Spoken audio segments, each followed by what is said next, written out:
আসসালামু আলাইকুম এভরিওয়ান। অদ্ভুতর মায়া গল্পের ৮ নম্বর পার্ট। তো চলো বেশি কথা না কইয়া গল্প শুরু করা যাক। আকাশ, আজকে সোহান চরম বড় শিক্ষা পেয়েছে। আমি তো ভাবতেও পারিনি তুমি নিজের রূপ মুহূর্তের মধ্যে এভাবে পাল্টে ফেলবে। জানো, আমি না আজকে বেশ অবাক হয়েছি তোমার নতুন রূপ দেখে। আমি বললাম কি করব বলো, সোহান যে এমনটা করবে সেটাও তো আমরা জানতাম না। আজ কেন জানি পিস্তলটা নিয়ে আসতে ইচ্ছে হয়েছে, কিন্তু কাকতালীয় ভাবে এটার যে আজকে প্রয়োজন পড়বে সেটা আমার জানা ছিল না। তনু বলল, যাক ভালোই হয়েছে। তবে আকাশ জানো, সোহান যে এমনটা করবে সেটা আমি কখনোই কল্পনা করিনি। এছাড়া গতকাল সোহানের মা আমার বাসায় গিয়ে বিয়ের প্রস্তাব নিয়ে গিয়েছিল সোহানের জন্য। আমি বিষয়টা নিয়ে অবাক হলেও সেটা নিয়ে বেশি একটা মাথা ঘামাইনি, কারণ মা সোহানের মাকে আমাদের বিয়ের বিষয়ে বলেছে। আমি ভেবেছিলাম সোহান আমাদের বিয়ের বিষয়ে শুনলে সে আর আমাকে বিয়ে করার চিন্তা করবে না, কিন্তু ওমা আজ দেখি সে ছেলে পেলে নিয়ে হাজির আমাদের ক্ষতি করার জন্য। আমি বললাম আমার সেই দিনই সন্দেহ হয়েছিল সোহানের কথাবার্তায়, যার কারণে আমি তোমাকে বলেছিলাম সোহানকে চলে যেতে বলতে। আর আজকে সোহান আমাদের সন্দেহটাকে বাস্তবে প্রমাণ করেছে। তনু বলল, আচ্ছা থাক, বাদ দাও, যা হয়েছে হয়ে গিয়েছে। আমাদের দুজনের ভালোবাসা এতটাও সস্তা না যে যে কেউ এসে সেটা ভেঙে ফেলবে। আকাশ, তুমি আমায় কতটুকু ভালোবাসো সেটা সঠিক বলতে পারছি না, তবে আমি তোমায় অনেক বেশি ভালোবাসি, আর তোমাকে আমি সারা জীবনের জন্য চাই। আমি বললাম, তনু, আমিও তোমায় অনেক বেশি ভালোবাসি। তুমি হয়তো এখনো পুরোপুরিভাবে অনুমান করতে পারোনি আমার ভালোবাসার পরিমাণ কতটুকু, তবে সত্যি বলতে তোমায় আমি এতটা ভালোবাসি যে তোমায় না পেলে জীবনটা মরা লাশের মতো হয়ে যাবে। তোমায় না পেলে আমি বেঁচে থেকেও মরে যাব, এক কথায় জীবন্ত লাশ হয়ে যাব। আমার মধ্যে কোনো শোকতাপ থাকবে না, ভিতরটা পাথরে পরিণত হয়ে যাবে, অনুভূতি শূন্য হয়ে যাব আমি। তনু বলল, এই পাগল, কি সব বাজে কথা বলছো? আমায় পাবে না কেন তুমি? আর আমি কোথায় যাব তোমায় রেখে? আমি তোমার আছি, তোমারই থাকবো। একদম স্বার্থপরের মতো কথা বলবে না বলে দিলাম। তোমাকে না পেলে আমিও কি ভালো থাকবো নাকি? তুমি আমার সমস্ত ভালো থাকার কারণ, যেখানে তোমার কাছ থেকে আমি হারাবো কোন দুঃখে? আমি বললাম, তা আমি জানি না, আমি শুধু নিজের কি পরিণতি হবে সেটাই তোমাকে জানালাম। তনু বলল, জানো না কেন? জানতে হবে। আর না জেনে উল্টাপাল্টা কথা কেন বলো? তোমার পিস্তল দিয়ে তোমারই খুলি একদম ফুটো করে দিব আর একবার বাজে কথা বললে। আমি বললাম, আচ্ছা আর বলবো না। তনু বলল, মনে থাকে জানো? আমি বললাম, থাকবে। তনু বলল, আচ্ছা শোনো, আমরা একটা কাজ করি চলো, তাহলে তোমার মুখ দিয়ে আর উল্টাপাল্টা কথা বের হবে না। আমি বললাম, কি কাজ? তনু বলল, আজকে বৃহস্পতিবারে অফিসে একটা ছোটখাটো খাবারের আয়োজন করে সবাইকে দুইজনের বিষয়ে জানিয়ে দিব আমাদের বিয়ে হয়ে গিয়েছে। আর তার পরের দিন শুক্রবারে দুইজনের পরিবারের সঙ্গে নিয়ে গিয়ে কোর্ট ম্যারেজ করে আবারও বিয়ে করব সারা জীবনের জন্য, কারণ আমার তো ঢাকঢোল পিটিয়ে বিয়ে করার ইচ্ছা নেই। সাধারণভাবেই আমরা দুই পরিবারকে নিয়ে গিয়ে কোর্ট ম্যারেজ করব। আর অফিসের মানুষদেরকে যেহেতু জানাতে হবে, তাই আগের দিন ওদেরকে একটা খাবারের আয়োজন করে জানিয়ে দিব, না হয়তো এটা সেটা বলবে যে আমি কৃপণ, আমার এত টাকা পয়সা থাকা সত্ত্বেও বিয়ের অনুষ্ঠান করিনি আর তাদেরকে খাওয়াইনি। আমি বললাম, কি তুমি সত্যি আগামী শুক্রবারে আমাকে সারা জীবনের জন্য বিয়ে করবে? তনু বললাম, করব। কেন, তোমার কি কোনো ডাউট আছে? ওয়ানএক্স হচ্ছে সবচেয়ে বিশ্বস্ত বুকমেকার, যা পিএইচডি এবং সিরিয়া অ্যাপের অফিসিয়াল পার্টনার। এই অ্যাপসে আপনি cricket, football, tennis live match দেখতে এবং তাদের স্কোর ভবিষ্যৎবাণী করে সহজেই অর্থ উপার্জন করতে পারবেন। সেই সাথে বিএমডব্লিউ গাড়ি, আইফোন, ল্যাপটপ এবং আরো অনেক নগদ পুরস্কার জেতারও সুযোগ রয়েছে। এই অ্যাপটিতে আপনি crash crystal, under and over 21 ইত্যাদি গেম খেলে সহজেই আয় করতে পারবেন। আপনি বিকাশ, নগদ, রকেট ব্যাংক, ক্রিপ্টো, পেপল এবং অন্যান্য সহজ পদ্ধতির মাধ্যমে সহজেই আপনার জেতা টাকা তুলতে পারবেন। এখানে আপনি 24 ঘন্টায় 7 দিন গ্রাহক সহায়তা পাবেন। তাই এখনই পিন কমেন্টের লিঙ্ক ব্যবহার করে রেজিস্ট্রেশন করুন, অথবা গুগলে ওয়ানএক্স সার্চ লিখে রেজিস্ট্রেশন করুন। আর হ্যাঁ, রেজিস্ট্রেশনের সময় আমার প্রোমো কোড VODO7 ব্যবহার করে প্রথমবার ডিপোজিটে 20,000 টাকা পর্যন্ত পান। আমি বললাম, না, সবকিছু কেমন জানো কল্পনা লাগছে আমার কাছে। তনু বলল, কল্পনা নাকি বাস্তব সেটা বৃহস্পতিবার আসলেই বুঝতে পারবে, যখন আমি তোমাকে সকলের সামনে নিজের স্বামী বলে পরিচয় করিয়ে দিব। এবার গাড়ি থেকে নেমে বাসায় যাও, তোমার বাসার সামনে চলে এসেছি। আকাশ তনুর কথা শুনে খুশি মনে গাড়ি থেকে নেমে ভাবতে ভাবতে বাড়ি চলে যায়। আসছে শুক্রবার তনু সারা জীবনের জন্য আকাশের হয়ে যাবে, সেই সঙ্গে তাদের সম্পর্ক সকলের সামনে স্বীকৃতি পাবে। কিন্তু আকাশ পুরোপুরিভাবে বেখবর। সোহান শুধরে যাওয়ার বদলে আরো বড় ধরনের প্ল্যান করছে। আকাশ খুশি মনে বাড়ির ভিতরে প্রবেশ করে। আকাশের মা রহিমা বেগম ছেলের খুশমেজাজ দেখে ছেলেকে জিজ্ঞেস করে, আকাশ কি হয়েছে? অন্য দিনের তুলনায় আজ তোকে একটু খুশি খুশি দেখাচ্ছে। সাধারণত অফিস শেষ করে বাসায় ফিরলে তোর চেহারায় ক্লান্তি থাকে, কিন্তু আজ আমি তোর চেহারায় কোনো প্রকার ক্লান্তি দেখতে পাচ্ছি না। কাহিনী কি আকাশ? আমি বললাম, মা একটা সুসংবাদ আছে। মা বলল, কি সুসংবাদ? আমি বললাম, আগে আমি নিজের রুমে গিয়ে ব্যাগ ট্যাগ রেখে ফ্রেশ হয়ে আসি, আর তুমি চা বসাও চুলোয়, তারপর ফ্রেশ হয়ে এসে চা খেতে খেতে সুসংবাদটা দিব। আকাশের মা বললাম, আচ্ছা ঠিক আছে, আমি চুলোতে চা বসাচ্ছি, তুই জলদি ফ্রেশ হয়ে আয়। আকাশ নিজের রুমে চলে যায়। রুমে গিয়ে ব্যাগ ট্যাগ রেখে ফ্রেশ হয়ে কিছুক্ষণ পর রুম থেকে বেরিয়ে মায়ের কাছে আসে। আকাশের মা রহিমা বেগম ছেলের জন্য চা করে এনে সবে কেবল টেবিলের উপর রেখেছে, আর আকাশও ইতিমধ্যে হাজির। ছেলের আগমনে রহিমা বেগম বলে, এই জেনে তোর চা, আর এবার বল কি গুড নিউজ আছে। আকাশ টেবিলের উপর থেকে চায়ের কাপ উঠিয়ে নিয়ে দুইটা চেয়ার টেনে একটাতে নিজে বসে আর একটাতে নিজের মাকে বসতে বলে। রহিমা বেগম চেয়ারে বসে পুনরায় ছেলেকে আবার বলে, এবার বল কি গুড নিউজ আছে। আমি বললাম, মা আসছে বৃহস্পতিবার অফিসে ছোটখাটো একটা আয়োজন করে আমাদের বিয়ের বিষয়ে সবাইকে জানাবো, আর শুক্রবার আমাদের দুই পরিবার কোর্টে নিয়ে গিয়ে আমরা সারা জীবনের জন্য আবারও বিয়ে করব। মা বলল, কি সত্যি বলছিস তুই? আমি বললাম, হ্যাঁ মা সত্যি বলছি, আজ তনুই আমাকে এইসব বললাম। মা বলল, যাক খুশি হলাম কথাটা শুনে, কিন্তু একটা প্রশ্ন আছে আমার। আমি বললাম, কি প্রশ্ন মা? মা বলল, তনুর তো টাকা পয়সার অভাব নেই, সে চাইলে একটা অনুষ্ঠান করে বিয়ে করতে পারে, কিন্তু সে তা না করে কোর্ট ম্যারেজ কেন করবে, আর লোকে কি বলবে তার এই জিনিসটা নিয়ে। মা, তনুর নাকি ধুমধাম করে বিয়ে করার ইচ্ছা নাই, তাই সে কোর্ট ম্যারেজ করবে। আর লোকজন বলতে অফিসের লোকজনই আছে, তাদের জন্য তো সে বৃহস্পতিবার একটা আয়োজন করছে। মা বলল, তাও বিষয়টা কেমন যেন লাগছে আমার কাছে, কারণ তোর না হয় সেভাবে কোনো পরিচিত লোকজন নেই, কিন্তু তনুর তো অফিস ব্যতীত পরিচিত আরো লোকজন আছে, আর পরবর্তীতে কি না কি বলবে। আর সে যেহেতু অফিসে অনুষ্ঠান করবেই, তাহলে সেই অনুষ্ঠানে অফিসের লোকজনের পাশাপাশি তার পরিচিত লোকজনগুলোকেও ইনভাইট করলে বিষয়টা আর জটিল হয় না। আর সে চাইলে কোর্টে বিয়ে না করে অফিসে অনুষ্ঠানের মাধ্যমেই কাজে ডেকে সবার সামনে তোকে বিয়ে করতে পারে, তাহলে একেবারেই সব হয়ে যায়। আলাদা করে বৃহস্পতিবারে অফিসে আয়োজন করবে, আবার শুক্রবারে কোর্ট ম্যারেজ করবে, এত ঝামেলা করার তো আর কোনো দরকার পড়ে না। আমি বললাম, মা তনুর ধুমধাম করে বিয়ে করার ইচ্ছা নেই, সেটা সে আমাকে জানিয়ে দিয়েছে, তাই হয়তো সে কোর্ট ম্যারেজ করবে। এছাড়া কেন সে শুধু অফিসের মানুষজনকে আয়োজন করে খাবে, বাকি আরো মানুষজনকে রেখে, সেটা তনুই একমাত্র ভালো জানে। তবে আমার যতদূর মনে হয়, তনু আমার কারণেই বাইরের কাউকে দাওয়াত করবে না, বা বাইরের কারোর জন্য কোনো আয়োজন করবে না, কারণ আমার তো কোনো কিছুই নেই। এই জিনিসটা নিয়ে মানুষ এটা সেটা বলতে পারে, তাই হয়তো তনু এই বিষয়টা খেয়াল রেখে অফিসের লোকজন বাদে কারোর জন্য কোনো আয়োজন করছে না। মা বলল, হ্যাঁ এমনটাও হতে পারে, তনু হয়তো তোর এই দিকটা খেয়াল করে নিজের মতো সব চিন্তা ভাবনা করেছে। তবে যাই হোক, আমি খুশি তুই আর তনুর মিলন হওয়াই, কারণ মেয়েটাকে তুই কতটা ভালোবাসিস সেটা আমার অজানা নয়। আমি শুকরিয়া আদায় করছি তোদের মিলন হওয়াই। আমি বললাম, মা দোয়া করো, আর আমি আগামীকাল গিয়ে খালার বাড়ি থেকে আফিয়াকে নিয়ে আসবো, তারপর তুমি আর আফিয়া দুইজন শুক্রবারই রেডি হয়ে থাকবা কোর্ট ম্যারেজ করার জন্য আমার সাথে যেতে। মা বলল, আচ্ছা বাবা। আকাশ চা খাওয়া শেষ করার পাশাপাশি মায়ের সাথে কথা বলে আবারও নিজের রুমে চলে যায়। পরের দিন যথারীতি অফিসে চলে যায়। দেখছে বসে বসে তনুর জন্য অপেক্ষা করছে সে। তনু এখনো অফিসে আসেনি। কিছুক্ষণ পর তনু অফিসে চলে আসে। তনু আসার পর আকাশ তনুর সঙ্গে তনুর কেবিনে গিয়ে তনুকে বলে, তনু আজ আমার ছুটি লাগবে, আমার একটা জায়গায় যেতে হবে। তনু বলল, কোথায় যাবে তুমি? আমি যে আজ আরো তোমাকে নিয়ে শপিং এ যাওয়ার প্ল্যান করলাম। আমি বললাম, দুপুরের পর ছোট বোন আফিয়াকে খালাবাড়ি থেকে আনতে যাব, তাই ছুটির দরকার ছিল।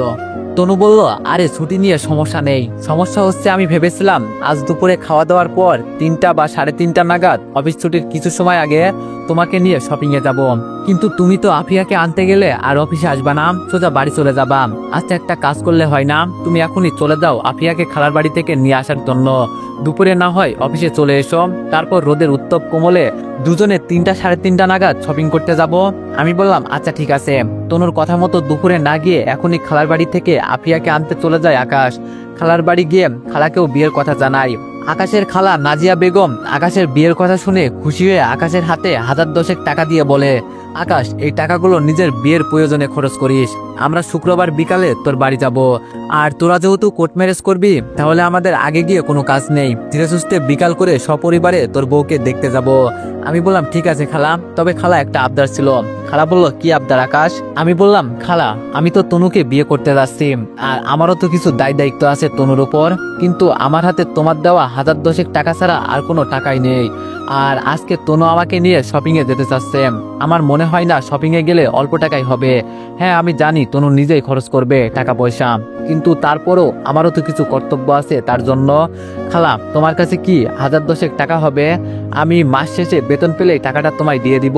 খালা বলল, না রে বাবা, আমার কাছে তো আর কোনো টাকাই নেই, যা ছিল সব তোকে একমুট করে দিয়ে দিয়েছি।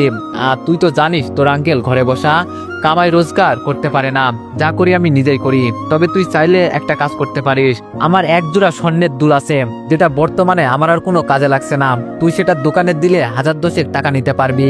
তুই তুই সেটা দোকানে জমা দিয়ে 1000 টাকা নে। তারপর মাস শেষে বেতন পেলে না হয় সেটা তুই দোকান থেকে ফিরিয়ে এনে দিস পরে আমাকে। আমি বললাম আচ্ছা ঠিক আছে। লজ্জা শরমের মাথাকে খালার কানের দুল জোড়া নিতে সম্মতি জানায় আকাশ। আকাশের খালার অবস্থাও বেশ একটা ভালো না। একটা সময় সবকিছু মোটামুটি ঠিকঠাক ছিল, কিন্তু আকাশের আঙ্কেল অসুস্থতার কারণে কাজকাম করতে না পারায় সংসারে অভাব লেগেছে তাদের। সবার একই দশা। আকাশের খালার তার নিজের পরিবারের কেউই সুখে শান্তিতে নেই, সবার জীবনে টানাপোড়া লেগেছে। অবশ্য আকাশের মা রহিমা বেগমের ভাগ্য কিছুটা ভালো ছিল, তাই তিনার আকাশের বাবার সাথে বিয়ে হয়েছে। আর বিয়েটা আকাশের বাবা নিজেই আকাশের মা রহিমা বেগমকে করেছে। আকাশের বাবা সেলিম সাহেব একদিন রাস্তা দিয়ে গাড়ি করে যাওয়ার সময় আকাশের মা রহিমা বেগমকে দেখে তিনার প্রেমে পড়ে যায়। সেই এক দেখাতেই সেলিম সাহেব প্রেমে পড়ে বিয়ের প্রস্তাব দিয়ে আকাশের মা রহিমা বেগমকে নিজের ঘরের বউ বানিয়ে নেয়। সংসার জীবন সুন্দর চলছিল দুজনের, কিন্তু কপালের দুর্গতি থাকলে সেটাকে আর খণ্ডন করা যায় না। যাক, সেই প্রসঙ্গ এখানেই সমাপ্ত করি। নাজিয়া বেগম কিছু সময়ের মধ্যেই আলমারি থেকে কানের দুল জোড়া এনে আকাশের কাছে দেয়। আকাশ দুল জোড়া আর আফিয়াকে নিয়ে বাড়ির উদ্দেশ্যে বেরিয়ে পড়ে। বাড়িতে পৌঁছে আফিয়াকে রেখে সময় নষ্ট না করে আবারও সে অফিসের উদ্দেশ্যে বেরিয়ে পড়ে। তবে বাড়ি থেকে বের হওয়ার পর আফিয়া যাওয়ার আগে খালার থেকে আনা স্বর্ণের দুল জোড়া একটা স্বর্ণকারের দোকানে দিয়ে 10,000 টাকা এবং একটা রিসিট নিয়ে অফিসে রওনা হয়। দুইটার কিছু সময় পর আকাশ অফিসে এসে পৌঁছায়। তনু না খেয়ে বসে আছে। আকাশ অফিসে পৌঁছাতেই তনু আকাশকে জিজ্ঞেস করে, নিয়ে এসেছো তোমার বোনকে? আমি বললাম নিয়ে এসেছি। তনু বলল, খাবার খেয়েছো? আমি বললাম না খাইনি। তুমি খেয়েছো? তনু বলল, আমিও খাইনি, এত সময় তুমি আসার অপেক্ষায় বসেছিলাম। আমি বললাম ও। তনু বলল, আচ্ছা যাও, এবার ওয়াশরুম থেকে হাত মুখ ধুয়ে এসো। আমি ফোন করে খাবারের 2টা পার্সেল আনতে বলছি, তারপর দুইজন মিলে একসাথে খেয়ে নিব। আমি বললাম আচ্ছা ঠিক আছে। আকাশ কেবিনের ভিতরে তনুর পার্সোনাল ওয়াশরুমে ফ্রেশ হতে চলে যায়, আর তনু ফোন করে দুজনের জন্য 2টো খাবারের পার্সেল অর্ডার করে। কিছু সময় পর আকাশ ফ্রেশ হয়ে আসে, আর তারপরই ক্যান্টিন থেকে খাবারের পার্সেল চলে আসে। দুজন মিলে দুপুরের খাবার খেয়ে নেয়। এরপর 3:30 নাগাদ দুজন মিলে বিয়ের শপিং এর জন্য বেরিয়ে পড়ে। তনুর গাড়ি করেই দুজনে শপিং এর জন্য যাচ্ছে। আকাশ তনুর পাশের সিটে বসে আছে, আর তনু গাড়ি ড্রাইভ করছে। কিছুক্ষণ পর তনু একটা নামি দামি শপিং এর সামনে গিয়ে গাড়ি থামায়। আকাশের ভিতরে খসমস করছে শপিং মল দেখা মাত্রই, কারণ শপিং নিয়ে আকাশেরও কিছু পরিকল্পনা আছে। যদি কোনো কারণবশত জিনিসপত্রের দাম বেশি হয় তাহলে আকাশ কুলিয়ে উঠতে পারবে না। এছাড়া সচরাচর শপিং মলগুলোতে জিনিসপত্রের দাম একটু বেশি হয়, ভয় হচ্ছে আকাশের। তবে সেটা তনুর সামনে প্রকাশ না করে তনুর সাথে শপিং মলের ভিতরে চলে যায়। তনু আকাশের হাত ধরে আকাশের শপিং মলের ভিতরে নিয়ে যায়। আকাশ ভিতরে ভিতরে প্রচন্ড নার্ভাস, তবে তনুকে সেটা কোনোভাবেই বুঝতে দিচ্ছে না সে। তনু শপিং মলে ঢোকার পর একটা দোকানে গিয়ে আকাশের জন্য বেশ নামি দামি ব্র্যান্ডের একটা খয়েরি রঙের শার্ট পছন্দ করে। আকাশ কিছুই বলছে না, চুপ করে দাঁড়িয়ে আছে। তনু শার্টটা নিয়ে আকাশের শরীরের সাথে মাপ দিয়ে আকাশকে বলে, সাইজ তো একদম ঠিকঠাকই লাগছে। তবু আকাশ, তুমি একটু ট্রায়াল রুমে গিয়ে শার্টটা একটু গায়ে দিয়ে দেখে আসো তো সবকিছু বরাবর আছে কিনা। আমি বললাম আচ্ছা। আমি বললাম হ্যাঁ তনু, সব ঠিকঠাক আছে। তনু বলল, যাক তাহলে আমার ম্যানেজমেন্ট একদম ঠিকঠাক ছিল। আচ্ছা এবার তুমি নিজে আরো কিছু শার্ট আর প্যান্ট পছন্দ করো। আমি বললাম কেন, এতগুলো শার্ট প্যান্ট দিয়ে কি করব? আমি আর একটা প্যান্ট নিলেই আমার হয়ে যাবে। তনু বলল, এই যে কথা কম বলে আমি যেটা বলি সেটা শোনো, কারণ আগামীতে জামা কাপড়গুলো লাগবে। এক চুট জামা কাপড় দিয়ে আর কয়দিন চলবে? যাও গিয়ে আরো কয়েকটা শার্ট দেখো, সেই সঙ্গে প্যান্টও। আমি বললাম আচ্ছা। বেচারা আকাশ আর কোনো কথা না বলে তনুর কথা মতো বাধ্য হয়ে আরো 2টা শার্ট আর 2টা প্যান্ট পছন্দ করে। আকাশ বাকি জিনিসগুলো পছন্দ করতে করতে তনু আকাশের জন্য পছন্দ করে একটা পাঞ্জাবি কিনে ফেলে। আকাশের কেনাকাটা কমপ্লিট, এবার তনুর কেনার পালা। তনু নিজের জন্য শুধু একটা ড্রেস পছন্দ করে। দোকানদার ড্রেসটা তনুকে প্যাক করে দেয়। তনু শুধু একটা ড্রেস কেনায় আকাশের জিনিসটা ভালো লাগে না। তনুকে আপত্তি জানিয়ে বলে, এই তনু এটা কি হলো? তুমি আমাকে এক গাদা কিনে দিয়ে নিজের জন্য শুধু একটা ড্রেস কিনলে মাত্র। তনু বলল, আরে সমস্যা নেই, আমার বাসায় অনেক জামা কাপড় রয়েছে নতুন নতুন, তাই একটা ড্রেস কিনেছি। আমি বললাম না, এটা তো হতে পারে না। এই দোকানদার ভাইয়া, আপনি ওই শাড়িটা দেখান তো। তনু বলল, আরে আকাশ লাগবে না। আমি বললাম একদম চুপ থাকো, আমার বেশ পছন্দ হয়েছে ওই শাড়িটা। আমি কিছুক্ষণ ধরেই ভাবছিলাম শাড়িটা তোমাকে নিতে বলবো।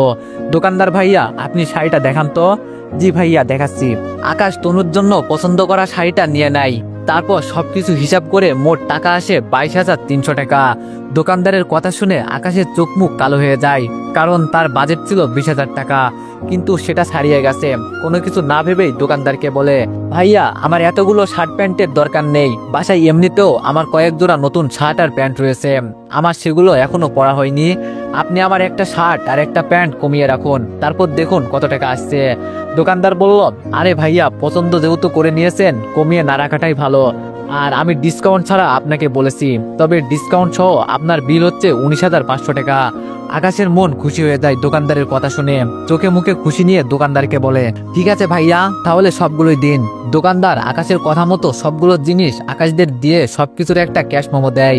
আকাশ ক্যাশ মেমো আর সবকিছু জিনিস বুঝে নিয়ে পকেট থেকে মানি ব্যাগ বের করে তার মধ্যে থাকা 20,000 টাকা বের করে এগিয়ে দেয়। তনু পুরো আশ্চর্য হয়ে যায় আকাশের আচরণে। শপিং এর টাকা আকাশ দিচ্ছে, সেটা তনু বিশ্বাসই করতে পারছে না। সবকিছু কেমন যেন লাগছে তনুর। আকাশ দোকানদারকে টাকাটা দেওয়ার আগেই তনু আকাশকে থামিয়ে দিয়ে আশ্চর্য হয়ে বলে, এই তুমি এটা কি করছো, আর এত টাকা কোথায় পেয়েছো তুমি? আমি বললাম, আরে কিছুই না, প্রিয় মানুষের জন্য নিজের সাধ্য মতো কিছু করার চেষ্টা করছি। আর টাকাটা কোথায় পেয়েছি সেটা না হয় পরে এক সময় বলবো, এখন আগে বিলটা দিয়ে নেই। তনু বলল, না, তুমি বিল দিবে না, টাকাটা তুমি নিজের কাছেই রাখো, আমি বিল দিচ্ছি। আমি বললাম, তনু, এভাবে আমাকে আটকিও না, আমারও কিছু দায়িত্ব আছে। যেই মানুষটাকে আমি ভালোবাসি তার জন্য অল্প সংখ্যক টাকা খরচ করতে না পারলে কিভাবে কি? তুমি পরে কখনো দিও, এবার টাকাটা আমি দিচ্ছি। আকাশের জোরাজুরির কাছে তনু হার মানে। আকাশ সমস্ত বিল পরিশোধ করে তনুকে নিয়ে দোকান থেকে বেরিয়ে আসে। তনুও কম নয়। দোকানটা থেকে বের হওয়ার পর আকাশকে একটা জুতার দোকানে নিয়ে গিয়ে ভালো মানের একটা জুতা জোড়া কিনে দেয়, আর জুতার টাকাটা তনু নিজেই দেয়। অবশ্য আকাশ এখানে কোনো জোরাজুরি করে না, কারণ আকাশের পকেটে আর বেশি টাকা নেই। সে চাইলেও জোরাজুরি করে বিল দিতে পারবে না, সেজন্য নীরব হয়েই থাকে। জুতা কেনার পর তনু আকাশকে নিয়ে শপিং মলের ভিতরে থাকা একটা রেস্টুরেন্টে যায়। এরপর দুজনে কিছু খাওয়া দাওয়া করে বাড়ি ফিরে আসে। দেখতে দেখতে বৃহস্পতিবার চলে আসে। বৃহস্পতিবারের দিন সকালবেলায় আকাশ তনুর পছন্দ করে দেওয়া খয়েরি রঙের শার্ট আর প্যান্ট পরে ভালোভাবে রেডি হয়ে নেয় অফিসে যাওয়ার জন্য। আজ সকল মানুষ জানতে পাবে তনু আকাশের স্ত্রী। খুশিতে আত্মহারা আকাশ রেডি হয়ে অফিসে যাওয়ার কিছুক্ষণ পূর্বে তনুকে ফোন করে আকাশ। তনুও রেডি হচ্ছিল। আকাশের ফোন পেয়ে রেডি হওয়া থামিয়ে ফোন রিসিভ করে। তনু ফোন রিসিভ করার পর আকাশ তনুকে বলে, তনু, আমার পছন্দ করে কিনে দেওয়া শাড়িটা পরে এসো কিন্তু। তনু বলল, আরে আমি ওইটাই পরছিলাম। আমি বললাম, ঠিক আছে তাহলে, আর শোনো, জলদি চলে এসো, আমি কিছু সময়ের মধ্যেই রওনা দিব। তনু বলল, আচ্ছা ঠিক আছে, এবার ফোন রাখলাম, আমিও রেডি হয়ে জলদি চলে আসবো। আমি বললাম, আচ্ছা। আকাশ ফোন রেখে দিয়ে প্রথমে মায়ের কাছে গিয়ে মায়ের পা ধরে সালাম করে। এরপর বাসা থেকে বেরিয়ে একটা রিক্সা নিয়ে অফিসে চলে যায়। অফিসে বেশ জোরদার আয়োজন চলছে। অফিসের ছাদে রান্না বান্না হচ্ছে, নিচে সবাই ডেকোরেশন করছে, তবে কেউ জানে না আয়োজনটা কি উপলক্ষে। তনু সবার জন্য বিষয়টা সারপ্রাইজ রেখেছে। আজ দুপুরে খাওয়া দাওয়ার পর তনু সবাইকে সারপ্রাইজটা দিবে, আয়োজনের উদ্দেশ্যটা বলবে, আর সেই সঙ্গে আকাশকেও নতুনভাবে সবার সাথে পরিচয় করিয়ে দিবে। তবে ম্যানেজার খালেক সাহেব কিছুটা আন্দাজ করতে পারে কি কারণে আয়োজন করা হচ্ছে, কিন্তু ম্যানেজার এবারও বিষয়টা কারোর সাথে শেয়ার করে না, কারণ দুপুরের পর তো সবাই এমনিতে আয়োজনের আসল উদ্দেশ্য জানতে পারবে। তাই চুপচাপ সবার সাথে মিলে কাজকর্ম করতে থাকে। অফিসটা সুন্দরভাবে ডেকোরেশন করছে সবাই মিলে। আকাশ অফিসে পৌঁছানোর পর সে নিজেও সবার সাথে কাজে যোগদান করে, তবে ম্যানেজার আকাশকে বারণ করে না করার জন্য, আর বলে সবটা ওনারাই সামলে নিবে। আকাশ বুঝে যায় ম্যানেজার কেন বারণ করছে। মুখের কোণে হাসি টেনে বলে, খালেক সাহেব, সমস্যা নেই, কাজ করা স্বাস্থ্যের জন্য ভালো, আর তাছাড়া আমি কাজ করলে কোনো জাতপাত নষ্ট হবে না। ম্যানেজার খালেক সাহেব আকাশকে আর কিছু বলে না। আকাশ সবার সাথে মিলেমিশে কাজ করতে থাকে। কিছুক্ষণ পর তনু সেজেগুজে আকাশের পছন্দ করা শাড়িটা পরে অফিসে আসে। সবাই তনুকে দেখে অবাক, কারণ এই প্রথমবার তনু শাড়ি পরে অফিসে এসেছে। সবার মনে একই প্রশ্ন জাগে, তনু শাড়ি পরাই, কিন্তু কেউ কিছু বলতে পারে না, কারণ যতই হোক তনু সবার বস আর তারা তাদের কর্মচারী, তাই সবাই চুপচাপ করে থাকে। তনু অফিসে এসে নিজের কেবিনে চলে যায়। দেখতে দেখতে একটার আজান হয়। বাবুর্চিদের রান্নার কাজ শেষ। তনু কেবিন থেকে বেরিয়ে আসে। খাওয়া দাওয়ার পালা শুরু হয়। এমন সময় সোহান অফিসে আসে। সোহানকে দেখা মাত্রই আকাশের রাগ উঠে যায়। আকাশ তনুর কাছে গিয়ে বলে, ওই বদমাশটা এখানে কি করছে? তনু বলল, আকাশ, আমি ওকে দাওয়াত করেছি। আমি বললাম, মানে কি? সে এত কিছু করলো আর তুমি তাকে দাওয়াত করছো, ঘটনাটা বুঝলাম না। তনু বলল, আকাশ, চাপ নিও না, আমি ওকে দাওয়াত করেছি শুধুমাত্র দেখানোর জন্য। আমি আজকে সকলের সামনে তোমাকে নিজের স্বামী বলে পরিচয় দিব, আর সোহান সেটা দেখে জ্বলবে। আমি বললাম, তনু, এমনটা করা কি খুব বেশি প্রয়োজন ছিল? তনু বলল, ছিল, কারণ সে শয়তানি করতে চেয়েছিল তোমার আর আমার সাথে, তাই তাকে ইনভাইট করেছি প্রতিশোধ নেওয়ার জন্য, যাতে করে আমাদের সমস্ত কিছু দেখে তার ভিতরে হিংসায় জ্বলতে থাকে। আমি বললাম, যাক, যা ইচ্ছা করেছো, তবে দেখো কোনো ঝামেলা যেন না হয়। তনু বলল, আরে আজকে আর কোনো ঝামেলা করতে পারবে না, কারণ অফিসের এতগুলো কর্মচারী রয়েছে, তার উপরে তুমি তো রয়েছই, আশা করি তারা সাহস হবে না কিছু করার। আকাশ আর কিছু বলে না, তবে মনে মনে সোহানকে নিয়ে সে একটু দোটানায় ভুগছে। কারণ শয়তান বলতেই সুযোগ পেলে সে মানুষের ঘাড়ে চেপে বসবে, কখন কোন দিকে কি করে তার কোনো ঠিক নেই। একদিকে সোহানকে নিয়ে চিন্তা হচ্ছে, অপরদিকে সবার সামনে তনু তাকে নিজের স্বামী বলে পরিচয় করিয়ে দিবে সেই খুশি। সকলের খাওয়া দাওয়া শেষ হয়। তনু সকলের খাওয়া দাওয়া শেষ হওয়ার পর আজকের আয়োজনের উদ্দেশ্য কি সেটা বলার জন্য সবাইকে একসঙ্গে হতে বলে। কি কারণে আজকের এই আয়োজন সেটা একটু পরেই বলছি, আগে ছোট্ট একটা কাজ সেরে নিই। তনু সবাইকে অপেক্ষায় রেখে আকাশের কাছে যায়। আকাশ এক সাইডে করে তনুর থেকে 2-3 হাত দূরে দাঁড়িয়েছিল। তনু আকাশের কাছে গিয়ে হুট করে তার পছন্দ করে দেওয়া আকাশের শার্টের কলারে সে নিজেই খপ করে চেপে ধরে, এরপর আকাশের শার্ট ধরে তাকে সবার সামনে টেনে এনে লাগাতার কষে কয়েকটা থাপ্পড় মারে। আকাশ তনুর এমন আচরণে পুরো আশ্চর্য হয়ে যায়। হুট করে পরিস্থিতির এমন পরিবর্তন দেখে আকাশ হতভম্ব হয়ে তনুর দিকে তাকিয়ে আছে। তো এভরিওয়ান, সবাই নেক্সট পার্টের জন্য আজকে একটু বেশি বেশি কমেন্ট আর একটু লাইক করে দিও। ধন্যবাদ।